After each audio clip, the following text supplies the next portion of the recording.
Good morning, student. It is video number 4 of chapter The Fundamental Unit of Life, Cell, class 9th, and today we discuss cell membrane, or which is also named as plasma membrane. But first of all, we have to just check out what we already have done in this chapter. So video number first में हमने definition discuss की थी cell की, कि cell is the fundamental unit of life, यानी कि cell वो smallest part होता है जिसकी वजह से हर एक लिविंग थिंग बना है। सेल से सेल जुड़ता जाएगा तो टिश्यू बनेगा, टिश्यू से टिश्यू जुड़ते चले जाएंगे तो ऑर्गन्स बनेंगे, ऑर्गन्स बहुत सारे ऑर्गन जुड़ेंगे तो क्या बन जाएगा, एक बॉडी तैयार हो जाती है, एक लिविंग बॉडी, एक लिविंग थिंग तैयार हो जाता है। हम human beings, plants, different animals, organisms, ठीक है, यूनिसेलुलर ऑर्गेनिज्म, ये सब ऐसे ही बनते हैं। ठीक है, अब साथ ही हमने इसकी डिस्कवरी को भी डिस्कस कर लिया है। डिस्कवरी से दो क्वेश्चन इंपॉर्टेंट बनते हैं, वो ये कि फर्स्ट डेड सेल किसने डिस्कवर किया था, रॉबर्ट हुक ने डिस्कवर किया था 1665 में, और फर्स्ट लिविंग सेल किसने डिस्कवर किया था, एंटोनी वैन ल्यूवेनहुइक ने इसको 1674 में डिस्कवर किया था।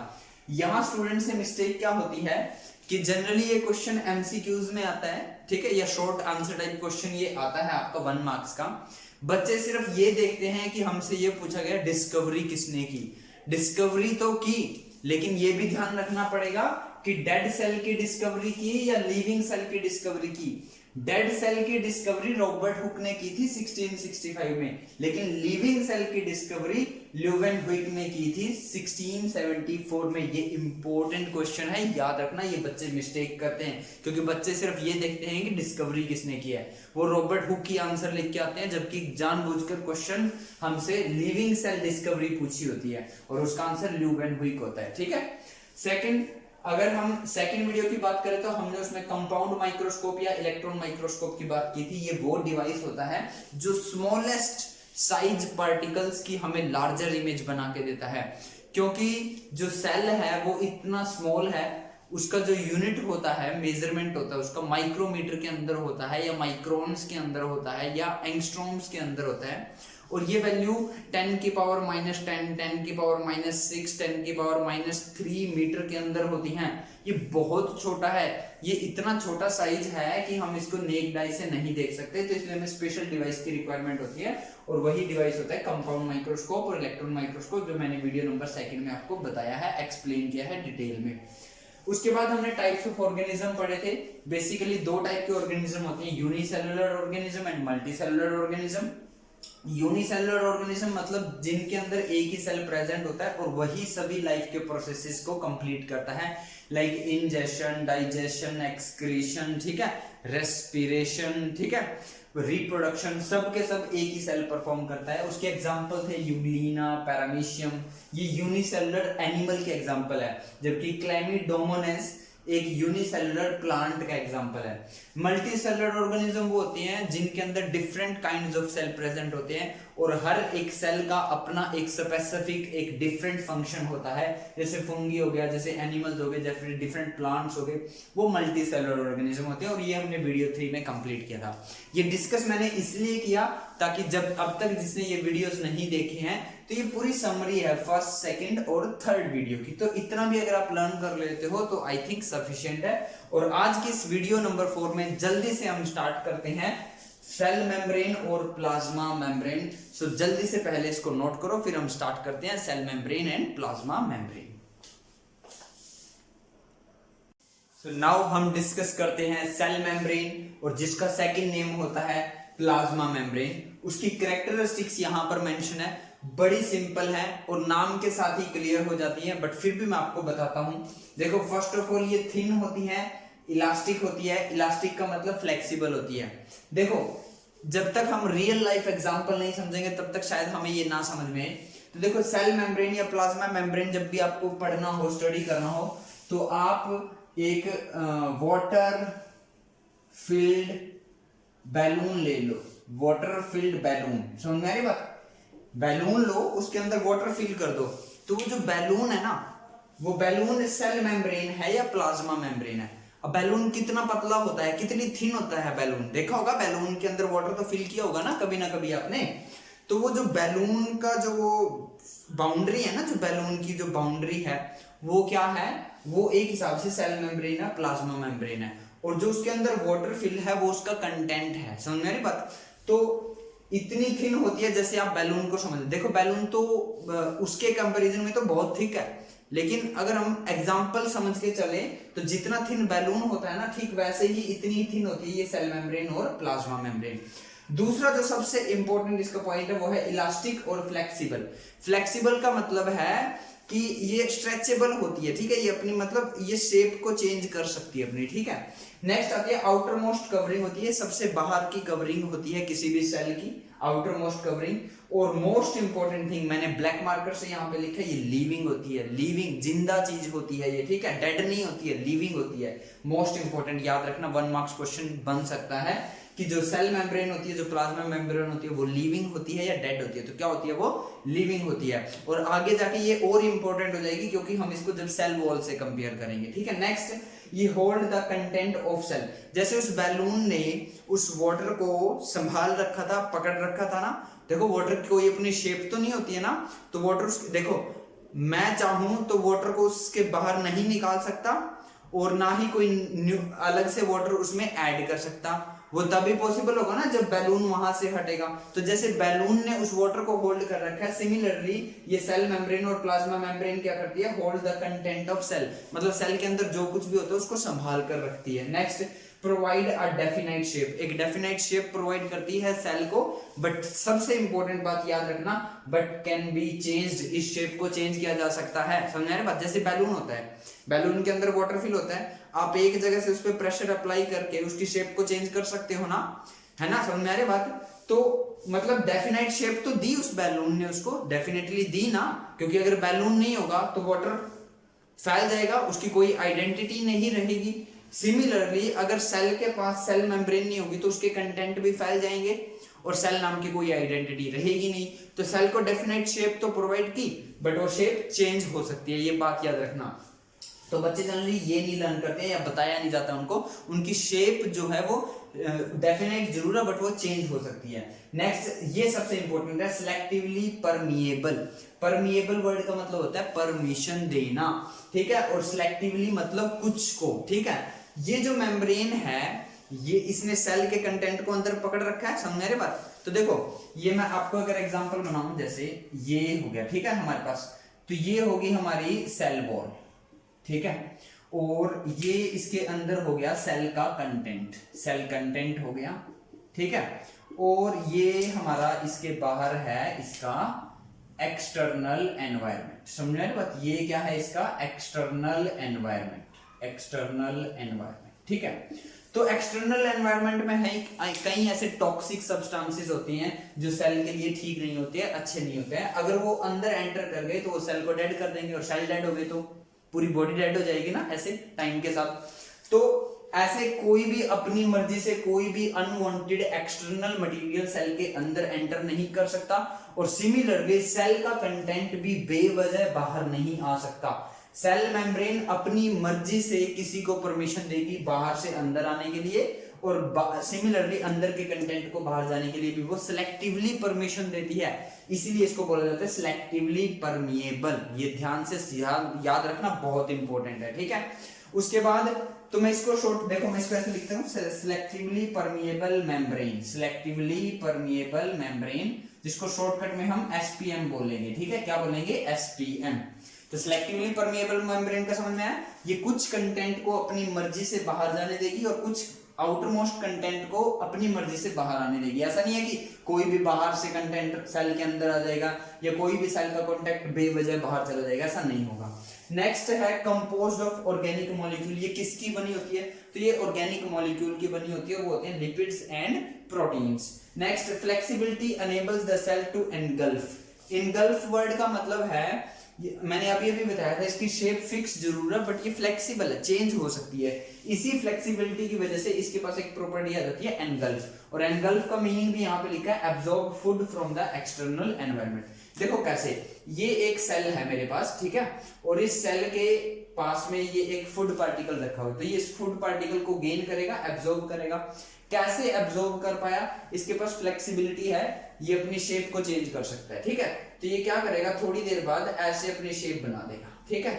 ये फूड पार्टिकल इसके पास आ गया, ठीक है, या ये इस फूड पार्टिकल के पास चला जाएगा और शेप चेंज कर रहा है अपनी, ठीक है। फिर थोड़ी देर बाद क्या करेगा, ये शेप को और ज्यादा चेंज कर लेगा और ये फूड पार्टिकल यहां पहुंच जाएगा, ठीक है। और फिर क्या होगा, अगले स्टेप पे क्या होगा, ये फूड पार्टिकल इसके अंदर चला जाएगा। तो देखो फ्लेक्सिबिलिटी की वजह से ये अपनी शेप चेंज करता गया और फूड पार्टिकल को या किसी और पार्टिकल को अपने अंदर एब्जॉर्ब कर गया।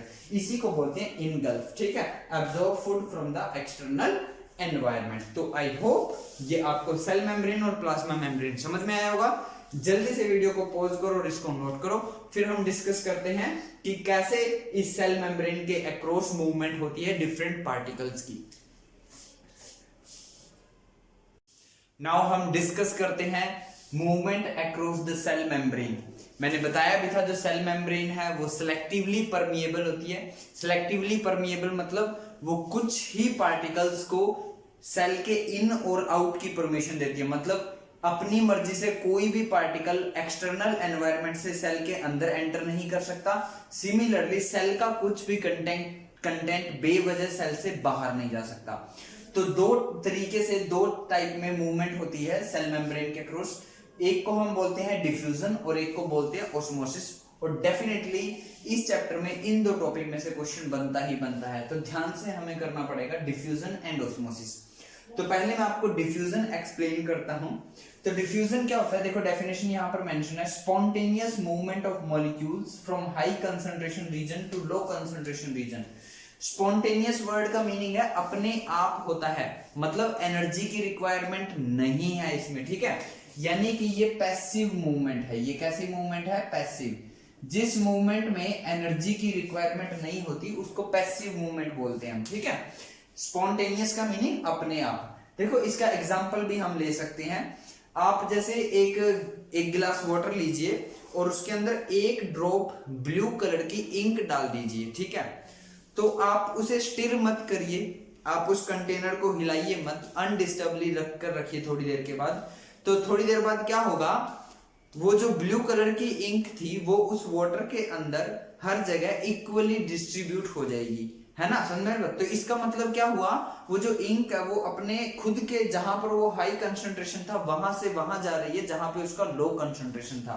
So spontaneous movement of molecules, कौन से मॉलिक्यूल्स, सोल्यूट मॉलिक्यूल्स, ये बात याद रखना, सॉल्वेंट नहीं, solute, from high concentration region to low concentration region. मतलब मान लो दो पार्ट होंगे, ये दो रीजन है, यहां पर सोल्यूट ज्यादा है, यहां पर सोल्यूट कम है, तो सोल्यूट अपनी हाई कंसंट्रेशन रीजन से लो कंसंट्रेशन रीजन की तरफ जाएगा और अपने आप जाएगा। हमें कुछ एनर्जी की, हमें एनर्जी देने की जरूरत नहीं है, हमें वर्क करने की जरूरत नहीं है। नेक्स्ट अगर बात करें रेट ऑफ डिफ्यूजन, डिफ्यूजन होता किसमें है, तो डिफ्यूजन गैस में भी होता है, लिक्विड में भी होता है, ठीक है, और सॉलिड में भी होता है। बट किसी में ये फास्ट होता है, किसी में स्लो होता है। गैसेस में सबसे फास्ट होता है ना। आप देखते भी होंगे कहीं परफ्यूम की स्मेल हमें बड़ी दूर से आ जाती है ना। तो जहां पर वो परफ्यूम यूज किया गया वहां परफ्यूम की कंसंट्रेशन ज्यादा थी और किसी दूसरे रूम में परफ्यूम की कंसंट्रेशन कम थी, तो धीरे धीरे वो परफ्यूम के पार्टिकल्स उस रूम तक पहुंच जाते हैं, मतलब अपने हाई कंसंट्रेशन रीजन से लो कंसंट्रेशन रीजन की तरफ चले जाते हैं और विद इन सेकंड के अंदर आपको स्मेल आ जाती है। यानी गैसेस में डिफ्यूजन सबसे फास्ट होता है, उससे स्लो लिक्विड में होता है, जो मैंने अभी अभी एग्जांपल दिया था। आप एक गिलास वाटर लेकर उसमें इंक डालिए तो थोड़े टाइम के बाद वो इंक उस गिलास के अंदर अपने आप ही डिस्ट्रीब्यूट हो जाएगी। और सॉलिड के अंदर भी होता है, यस होता है सॉलिड के अंदर भी, लेकिन बहुत स्लो होता है, इतना स्लो कि शायद हमें ऑब्जर्व भी नहीं होता है। लेकिन इसका एक ऑब्जर्व करने का तरीका है, वो क्या है कि जैसे देखो स्कूल में जब समर वेकेशन स्टार्ट होने वाले होते हैं, जब हमारा स्कूल का लास्ट डे होता है, ठीक है, जब हमारी 1 मंथ की जो समर वेकेशन आते हैं, तो उस दिन आप अपने ब्लैक बोर्ड पर, ठीक है, चौक के साथ कुछ लिख कर चले जाइए, ठीक है, क्योंकि स्कूल बंद रहेंगे 1 मंथ के लिए, तो वो यूज नहीं होंगे लगा, ठीक है, कोई इनको साफ करने नहीं आएगा, ठीक है। तो जब आप 1 मंथ के बाद आओगे और आप उस लिखे हुए जो आपने वो लिखा था उसको रब करना चाहोगे, तो थोड़ा सा हल्का सा वो उस पे लिखा हुआ नजर आएगा आपको, है ना, क्योंकि जो चौक के पार्टिकल थे वो सॉलिड थे और जो बोर्ड था ब्लैक या ग्रीन बोर्ड था वो भी सॉलिड था, और सॉलिड सॉलिड के अंदर डिफ्यूज होता जा रहा है क्योंकि बाहर सरफेस पे चौक के पार्टिकल ज्यादा थे और बोर्ड के अंदर चौक के पार्टिकल कम थे, तो चौक के पार्टिकल्स धीरे धीरे ब्लैक बोर्ड के अंदर जा रहे हैं, डिफ्यूज हो गए हैं, क्योंकि उनको 1 मंथ का टाइम मिल गया तो इसलिए वो अंदर डिफ्यूज हो गई हैं, ठीक है। लेकिन रेगुलरली जब हम यूज करते हैं ब्लैक बोर्ड को तो हम एकदम से साफ करते हैं, और सॉलिड में प्रोसेस कम होता है, रेट ऑफ डिफ्यूजन स्लो होता है, तो इसलिए वो डिफ्यूज नहीं हो पाते, है ना। तो आपने कभी नोट भी किया होगा ब्लैक बोर्ड पर अगर हम गीले चौक के साथ लिख देते हैं तो उसको रब करने में काफी प्रॉब्लम होती है, क्यों? क्योंकि जो चौक था उसके अंदर लिक्विड आ गया और लिक्विड से डिफ्यूजन फास्ट हो जाता है, तो वो ब्लैक बोर्ड के अंदर चला जाता है। तो आई होप ये आपको समझ में आया होगा। तो डिफ्यूजन का रेट सबसे फास्ट गैस में होता है, उससे स्लो लिक्विड में होता है और सबसे स्लो सॉलिड में होता है। इसका रीजन ये भी है कि सॉलिड के पार्टिकल्स में जो अट्रैक्शन होती है वो ज्यादा होती है, ठीक है।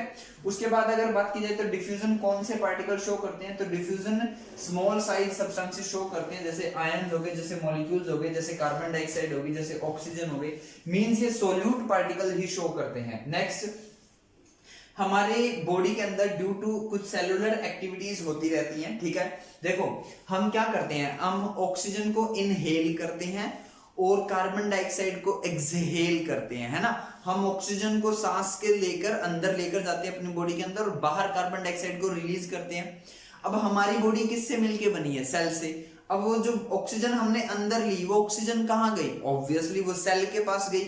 तो जब वो देखो, अब ये एक मान लो सेल है, ऑक्सीजन हमने अंदर ली तो यहाँ बाहर ऑक्सीजन हो गई ज्यादा और सेल के अंदर ऑक्सीजन हो गई कम, तो ऑक्सीजन कहां चली जाएगी? सेल के अंदर। उस ऑक्सीजन को यूज करके सेल कुछ एक्टिविटीज परफॉर्म करेगा, उनको बोलते हैं सेलुलर एक्टिविटीज या मेटाबॉलिक एक्टिविटीज।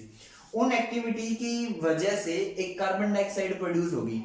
तो अब सेल के अंदर कार्बन डाइऑक्साइड प्रोड्यूस हो रही है, मतलब सेल के अंदर कार्बन डाइऑक्साइड की कंसंट्रेशन होगी ज्यादा और सेल के बाहर कंसंट्रेशन होगी कार्बन डाइऑक्साइड की कम। तो कार्बन डाइऑक्साइड कहां जाना स्टार्ट कर देगी? हाई कंसंट्रेशन से लो कंसंट्रेशन, मतलब सेल के अंदर से सेल के बाहर। तो ये लिखा भी है, concentration of carbon dioxide inside cell is greater than, ये ग्रेटर देन का सिंबल है, concentration of carbon dioxide in the external environment. Cell के बाहर के एनवायरनमेंट में कार्बन डाइऑक्साइड कम है और सेल के अंदर कार्बन डाइऑक्साइड ज्यादा है। क्यों प्रोड्यूस हुई? क्योंकि मेटाबॉलिक एक्टिविटीज हुई, सेल ने कुछ सेलुलर एक्टिविटीज परफॉर्म की। क्यों परफॉर्म? क्योंकि पहले ऑक्सीजन अंदर आई थी, समझ में?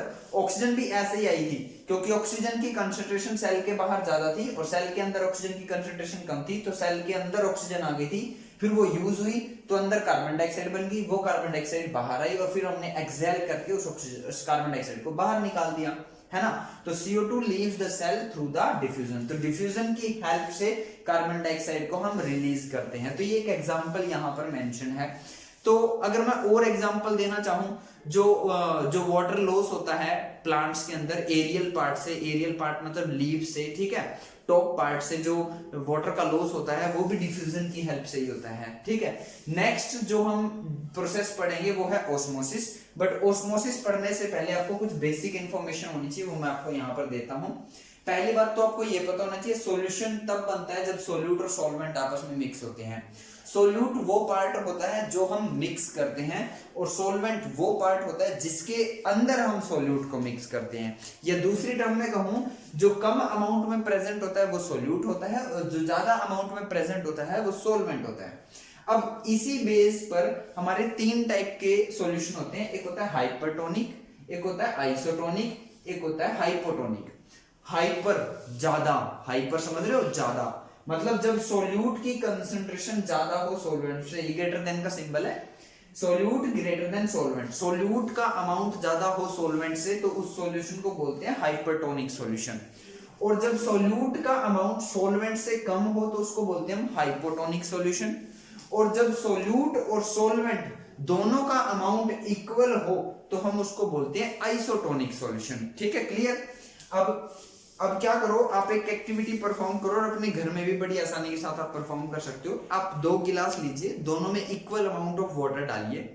अब एक गिलास में तो सिर्फ वाटर ही रहने दो, दूसरे गिलास में आप शुगर ऐड कर दो, शक्कर ऐड कर दीजिए, ठीक है। अब एक एक ऑलमंड लीजिए, बादाम, या आप रेजिन ले लीजिए, किशमिश जिसको हम बोलते हैं, दाख बोलते हैं हम जिसको, रेजिन ले लीजिए आप। एक एक रेजिन दोनों गिलास में डाल दीजिए। तो आप क्या देखोगे, जिस गिलास में सिर्फ वाटर था और उसमें आपने जो रेजिन डाली थी, वो रेजिन का साइज बढ़ गया, वो फूल गई है, स्वेलिंग हो गई है उसके अंदर, ठीक है।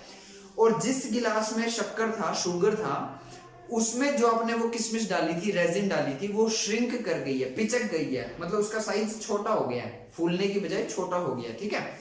तो देखो यहां पर वो जो केस है ना हमारा श्रिंकेज ऑफ आलमंड, या मैं रेजिन भी ले सकता था, वो जो हमने वाटर के अंदर शुगर ऐड किया था वो हाइपरटोनिक सॉल्यूशन था, मींस उसके अंदर सॉल्यूट ज्यादा था, शक्कर ज्यादा था और सॉल्वेंट कम था, वाटर कम था, ठीक है।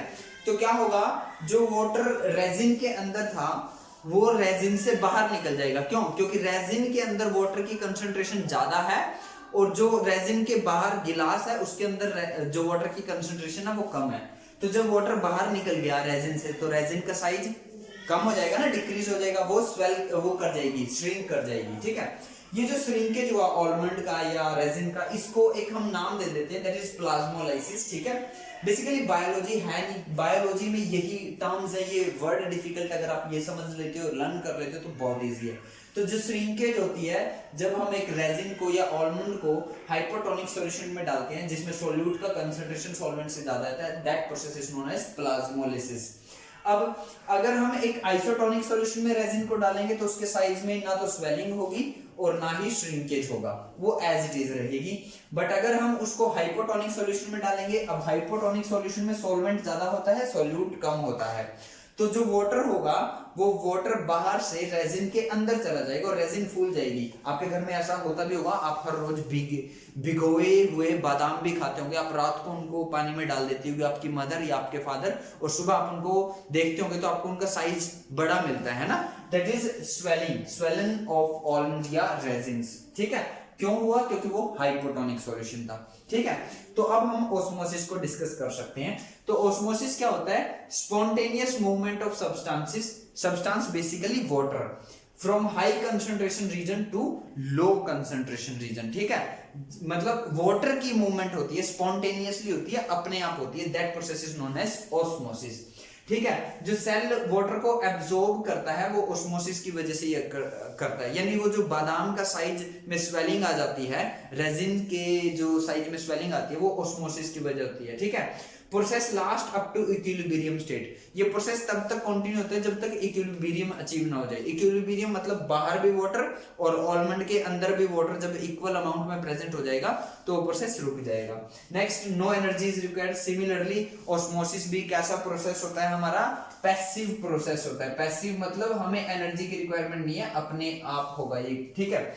अच्छा जी, दो टाइप का ऑस्मोसिस होता है, एक होता है एंड ऑस्मोसिस, एक होता है एक्स ऑस्मोसिस। नाम से ही क्लियर है, एंड का मतलब अंदर आना, एक्स का मतलब बाहर जाना। तो एंड का मतलब होता है मूवमेंट ऑफ वाटर, ठीक है, इनटू द सेल, अंदर इनटू द सेल, और एक्स का मतलब होता है movement of water into the surrounding, cell से बाहर जाना, ठीक है। तो जब वाटर इनटू द सेल जाएगा तो यहाँ क्या होगी? स्वेलिंग होगा, ठीक है। और जब वाटर इनटू द सराउंडिंग जाएगा तो यहाँ क्या होगा? श्रिंकेज। समझ में आई बात? यहाँ क्या होगा? श्रिंकेज। समझ में आई बात? तो एक्स ऑस्मोसिस रीजन है प्लाज्मोलाइसिस का। समझ में आई बात आपको? और मैं अगर आपको एग्जांपल देना चाहूं, देखो हम प्लांट्स को पानी देते हैं उसकी रूट्स में, जड़ों में पानी डालते हैं ना, तो उसकी जो रूट्स होती हैं उस रूट पे हेयर्स होते हैं, छोटे छोटे से हेयर प्रेजेंट होते हैं, हालांकि 10th क्लास में आपको बताया जाएगा। तो वो जो हेयर होते हैं वो सिलेक्टिवली परमिएबल होते हैं। तो जब आपने वो पानी डाला तो वाटर बाहर ज्यादा हो गया और रूट के अंदर वाटर कम हो गया, तो पानी कहाँ चला जाएगा? रूट के अंदर। फिर रूट से होता वो ऊपर तक चला जाता है और फिर वहां से डिफ्यूजन होकर वो बाहर निकल जाता है। तो ये जो पूरा प्रोसेस है इसको ट्रांसपीरेशन बोलते हैं। आई होप इन सब एग्जाम्पल के साथ आपको ये सब क्लियर होगा। तो इस वीडियो में हमने डिफ्यूजन, ऑस्मोसिस, सेल मेम्ब्रेन या प्लाज्मा मेम्ब्रेन को कंप्लीट किया। होप आपको क्लियर होगा। वीडियो को पॉज करो, स्क्रीनशॉट लो, कॉपी में नोट करो। Thank you.